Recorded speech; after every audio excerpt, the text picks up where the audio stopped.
திராவிட முன்னேற்றக் கழக தலைவர் அண்ணன் ஸ்டாலின் அவர்களிடத்திலே இந்த ஆதரவு நல்குவது என்கிற முடிவை நேரிலே சந்தித்து இடதுசாரிகள் எடுத்த முடிவை நாங்களும் எடுக்கிறோம் என்று சொல்லிவிட்டுத்தான் ஆதரவை நல்கினோம்.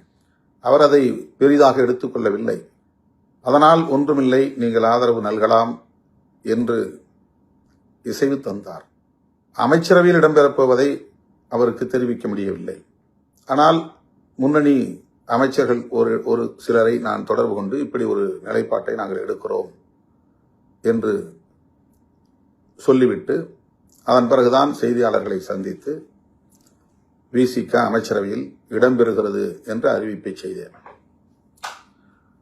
திராவிட முன்னேற்றக் கழகத்தின் தலைமையிலான மதசார்பற்ற முற்போக்கு கூட்டணியில் விடுதலை சிறுத்தைகள் கட்சி 10 ஆண்டுகளுக்கு மேலாக தொடர்ந்து பயணித்து வருகிறது. எந்த அளவுக்கு அந்த தோழமைக்கு நாங்கள் முக்கியத்துவம் கொடுத்திருக்கிறோம், எந்த அளவுக்கு உற்ற துணையாக இருந்திருக்கிறோம், அந்த கூட்டணியை பாதுகாக்க வேண்டும் என்பதில் எங்களால் ஆன பங்களிப்பை எவ்வளவு செலுத்தியிருக்கிறோம் என்பதை திமுக தலைவர் அண்ணன் முத்துவேல் கருணாநிதி ஸ்டாலின் அவர்கள் மிக நன்கு அறிவார். அன்பு இளவல் மேனாள் துணை முதல்வர் உதயநிதி அவர்களும் நன்கு அறிவார்.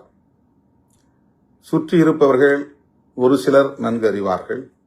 ஆனால் அதையும் தாண்டி நாம் எடுத்த இந்த முடிவை திமுக தரப்பில் திரு ஆ ராஜா உட்பட பலர் விமர்சிக்கிறார்கள் என்கிற போது சற்று வலி அளிக்கிறது, வலியாகத்தான் இருக்கிறது.